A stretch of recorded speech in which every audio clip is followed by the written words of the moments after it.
Part 1. Part 1.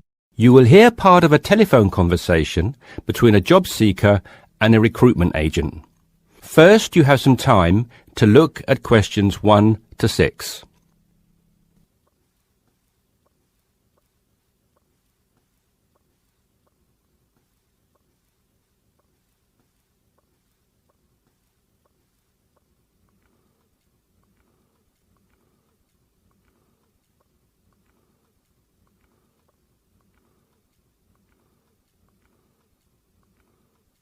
You should answer the questions as you listen because you will not hear the recording a second time. Listen carefully and answer questions 1 to 6. Yes, so that's Janet Thompson. Would you like me to spell it? If you wouldn't mind, thank you. Just the surname, please. No problem. It's Thompson. Great. Now, Janet, before we go through the openings I have here in front of me, might I just take a few more details to complete your profile on my system? Of course. What would you like to know? Well, let's start with your email address, please. OK, janthompson@hort.net. I see. Is that Jan as in Jan? No, that wasn't available. I had to make do with Jann. Here, let me spell it for you again, just to be sure. JANNTHOMPSON@hort.net. Much obliged.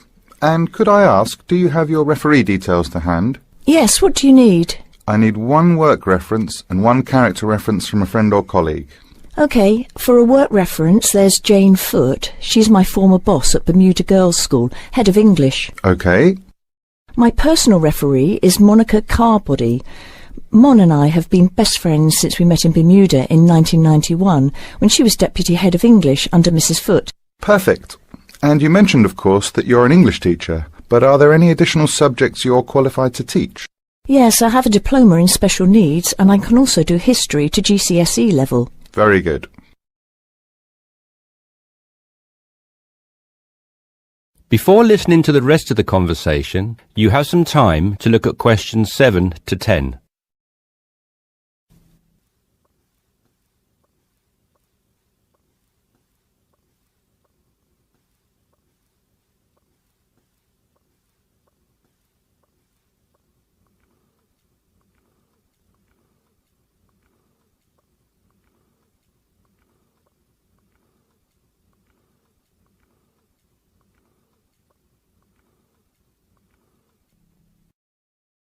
Now listen and answer questions 7 to 10. Do you think I stand a good chance of finding something? Oh, better than good. In fact, we have some positions we can offer you today. You see, it's not so difficult to find a temporary role. Tell you the truth, there are plenty of them around, but getting a permanent position will prove a little more trying, though. Would you be prepared to take up a position short-term? Of course, anything that pays. Excellent. Well, there are 3 positions that I can offer you right now. The first is a teacher of English in LaSalle School. I'm sure you know it, right in the city centre. Yes, near where I live, actually. Even better. Well, it's a 6-month contract, and the very attractive thing about this role is that the head of English at LaSalle will, if she's satisfied with your performance after 6 months, offer to make you a permanent member of staff. Wow, that's food for thought. It certainly is, bearing in mind what I said before about how hard it is to find a permanent role. The second position I have to offer you is in a school near Chelsea. It's called the Chelsea Free School. Are you familiar? I can't say that I've heard of it. Well, this contract is for 1 year, which is a lot better, looking at it from a short-term job security perspective, than the first role I mentioned. But you also have to realise that you are a temporary replacement for a female teacher who has taken maternity leave. There is no prospect of the position being made permanent. I see. I have one other vacancy at the minute, though I doubt you'll find it quite so appealing. It's situated in rural Cambridgeshire. I'll spell that just in case you want to take it down. CAMBRIDGESHIRE.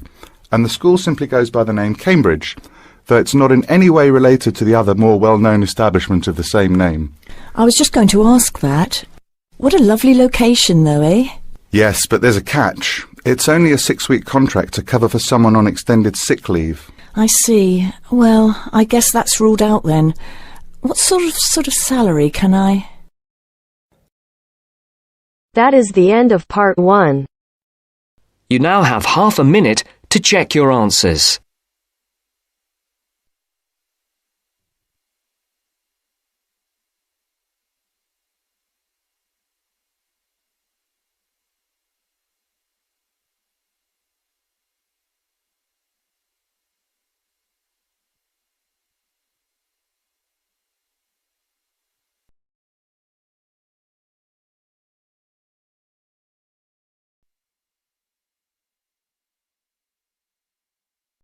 Now turns to part 2.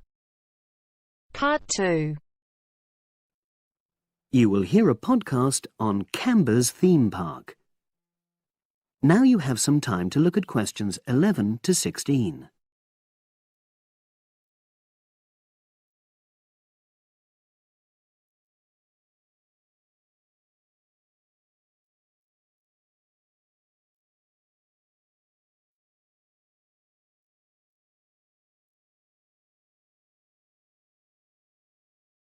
Now listen and answer questions 11 to 16.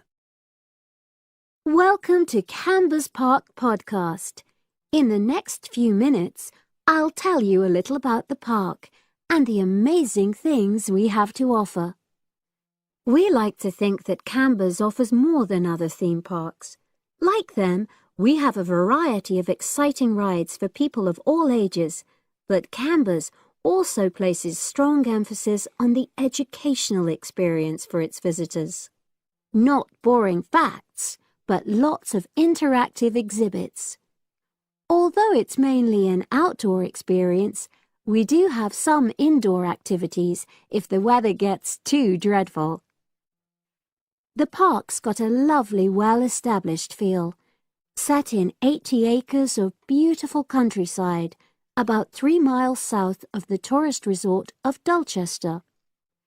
The park was set up in 1997 by the Camber family, but then taken over by new owners in 2004, who have maintained the original vision of the Cambers. It has lots of old trees, hundreds of flower beds, and a gorgeous lake.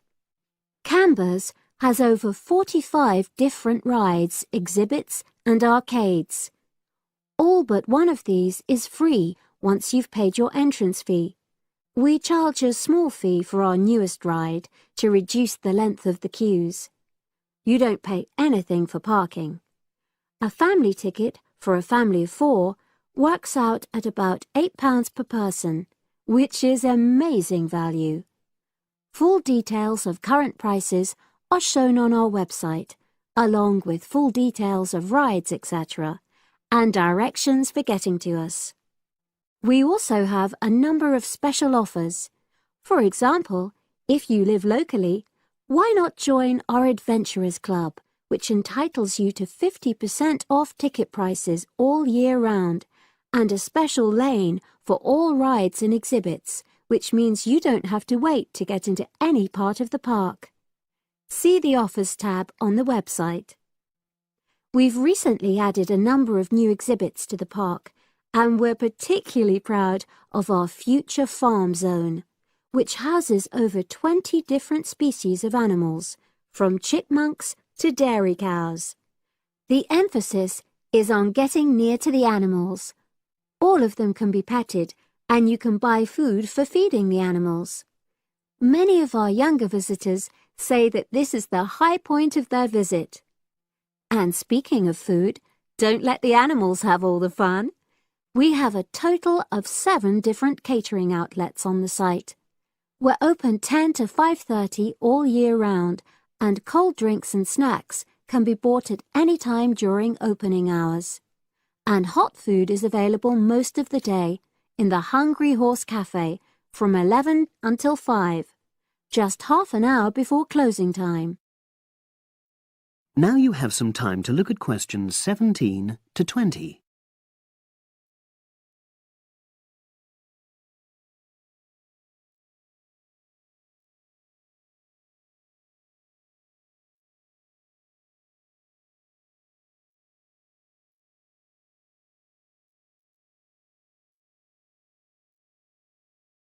Now listen and answer questions 17 to 20. Now we want all our visitors to have an exciting time when they come to the park, but our first priority must be safety. Parents and guardians know their children's behaviour and capabilities, but here at the park we have set certain conditions for each of the rides to ensure that all visitors get the maximum enjoyment out of the experience and feel secure at all times. There are 4 major rides at the park. Our newest ride is the River Adventure, which is designed to reproduce the experience of whitewater rafting. No amount of protective clothing would make any difference, so only go on this ride if you're prepared to get wet. Children under 8 can go on this ride, but all under 16s must have an adult with them. Not all of our rides are designed for thrills and spills. Our Jungle Gym roller coaster is a gentler version of the classic Loop-the-Loop, specially created for whole family enjoyment, from the smallest children to elderly grandparents, suitable for all levels of disability and health conditions. Carriages have comfortable seating for up to 8 people with safety belts for each passenger, which must be worn at all times. Sit back and enjoy the scenery. One of the best established and most popular of Canberra's rides is the massive Swoop slide. Whiz down the polished vertical slide 9 meters in height and scream to your heart's content. There are no age or height restrictions. Be careful though, you must have on long trousers so you won't get any speed burns. And then there's the famous Zip Go-Kart Stadium with 16 karts, 8 for single drivers and 8 for kids preferring to ride along with mum, dad or carer.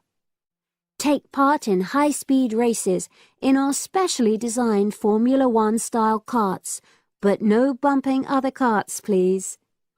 All riders must be above 1.2 meters because they have to be able to reach the pedals, even in the shared karts. Full details of all safety features are available on our website at www.camberspark.com. So come and make a day of it at Canberra's Theme Park.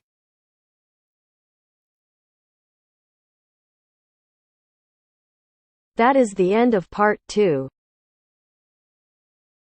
You now have half a minute to check your answers.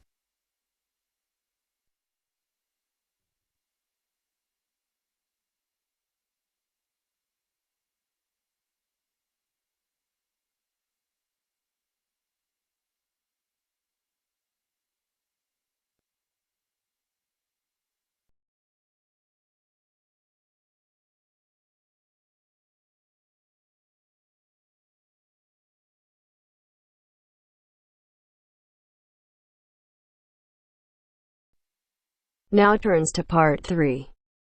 Part 3.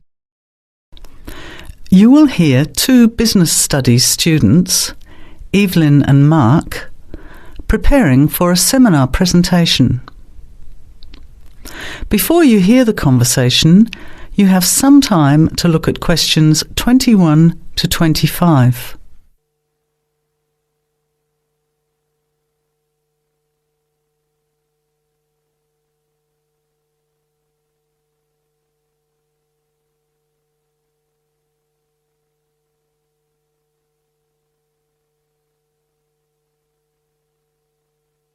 Well, I think the marketing of food would be a good topic. I read a very interesting article the other day about the Canadian food market. I suppose everybody's interested in food, even if it's trying not to eat. Why Canada? I know that's where you come from, but isn't it just all North America, really? No, that's why I thought this article was interesting. Although lots of U.S. companies are well established in Canada, and vice versa, there are still subtle differences between the 2 markets.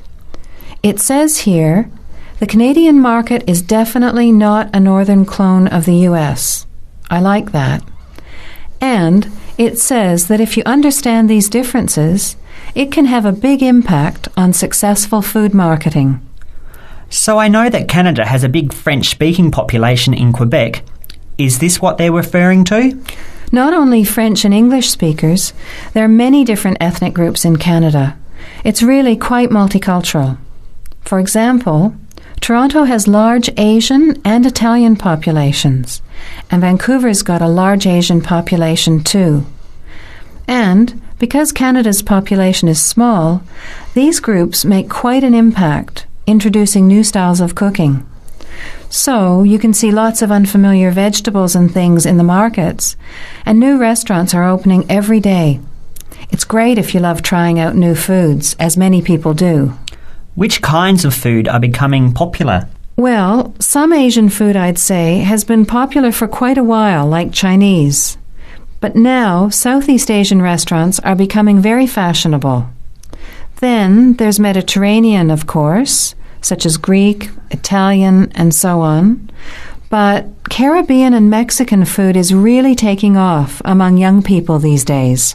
So are the supermarkets starting to stock the ingredients that are needed to prepare these foods at home? You know, all those unusual condiments and sauces. Yes, that's right. It's quite interesting going to the supermarket, isn't it? And noticing how they're introducing sections for foods of different nationalities. You can buy quite exotic products locally these days. The article mentioned that 80% of the Canadian retail market is controlled by 8 major national supermarket chains, so that when they introduce changes, they can happen quite rapidly. Okay. Well, how are we going to organise this seminar then? I made some notes on the trends in the Canadian market, about changing tastes, and also patterns for where food is consumed. I thought maybe we could summarize it into a chart or table, and maybe use the overhead projector to present it. Good idea. Maybe I could have a look for similar trends and tastes in Australia and the UK for comparison. Let's have a look at what you found. Before the conversation continues, you have some time to look at questions 26 to 30.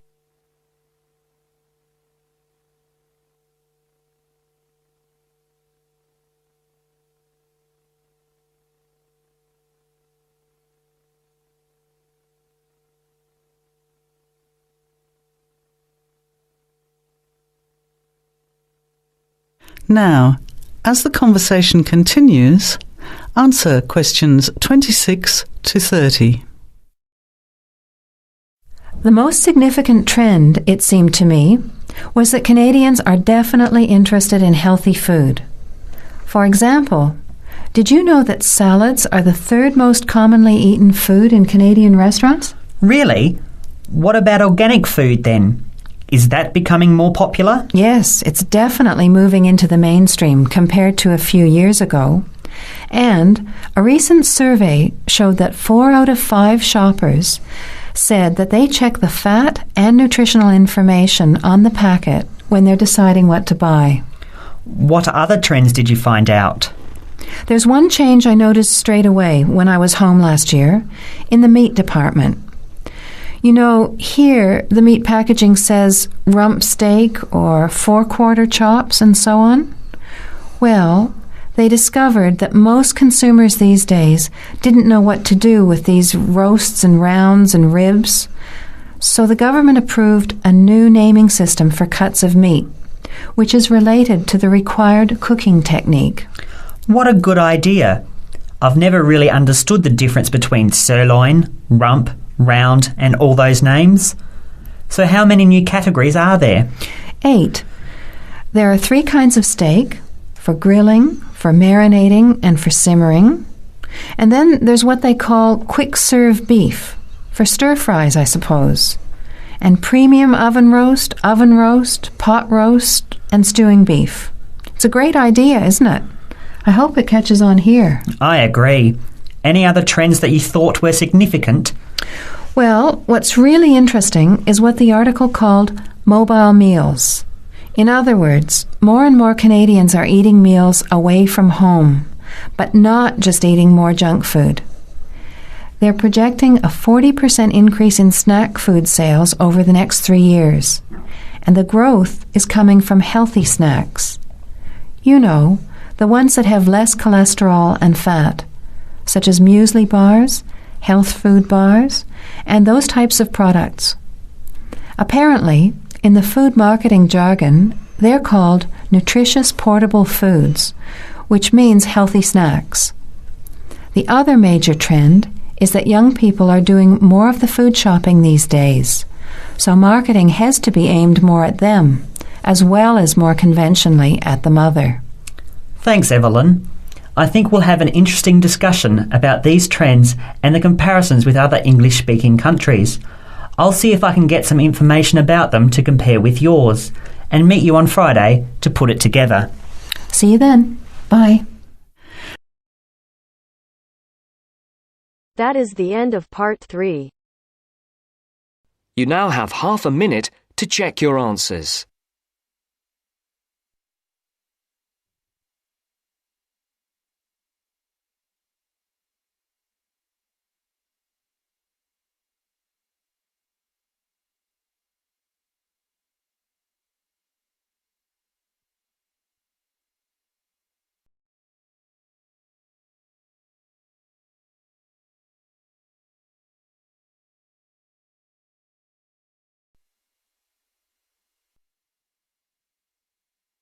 Now turns to part 4. Part 4. You will hear part of a lecture about a place called Kuba Pedy. Listen carefully and answer questions 31 to 36.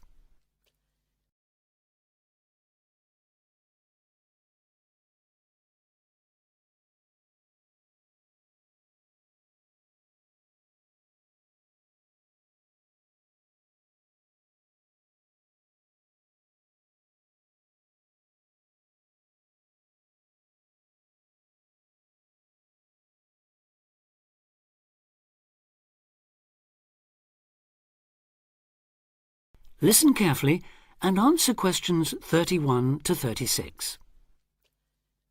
Good afternoon. Today, we're continuing this series of talks on the development of the Australian outback with a look at Kuba Pedy, the desert town of opal mines and underground living, which lies 860 kilometres north of Adelaide and 690 south of Alice Springs. The inaccessibility, harsh climate and almost total lack of water made it a highly unlikely place for human habitation. But that all started to change in 1915 with the discovery there of opals, the precious stones which seem to change colour according to their surroundings. Settlements were established following the First World War, when soldiers returning from the trenches of France brought with them the techniques of living below ground in dugouts. The depression of the 1920s and 30s led to many prospectors leaving, but the town boomed again in the late 1940s when shallow new opal fields were discovered, and immigrants from Europe arrived in large numbers after the Second World War. It must be remembered, though, just how hostile conditions were. Daytime summer temperatures reached well over 50 degrees centigrade, winter nights were bitterly cold, and dense dust storms regularly blanketed the town. To cope with this, more and more people began living in disused mines and purpose-built subterranean houses, where the temperature remains at a comfortable 25 degrees all year round, so that eventually around 70% of the town's inhabitants had made their homes beneath the surface. This led to the construction of hotels and even churches below ground, as well as an entire underground shopping centre, the only one in the world.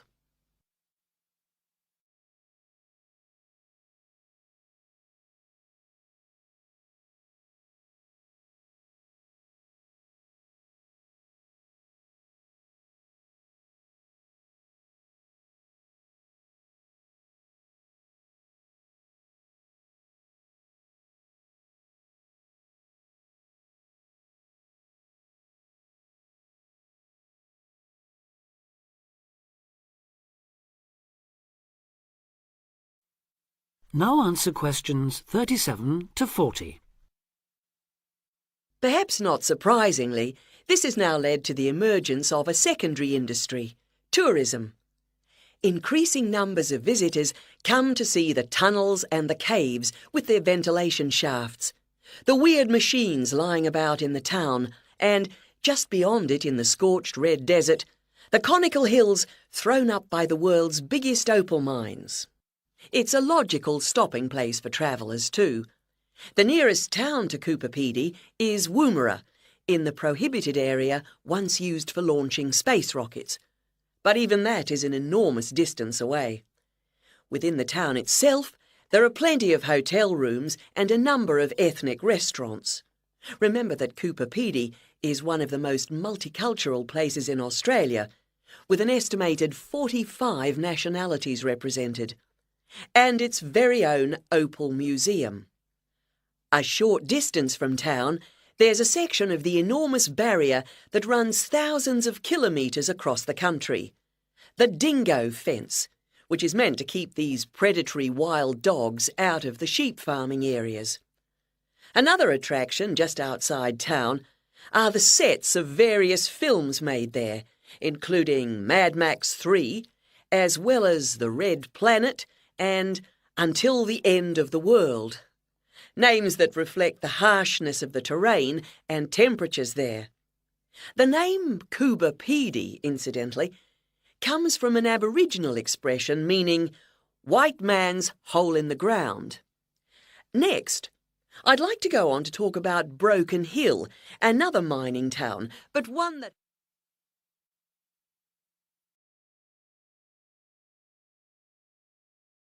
That is the end of part 4.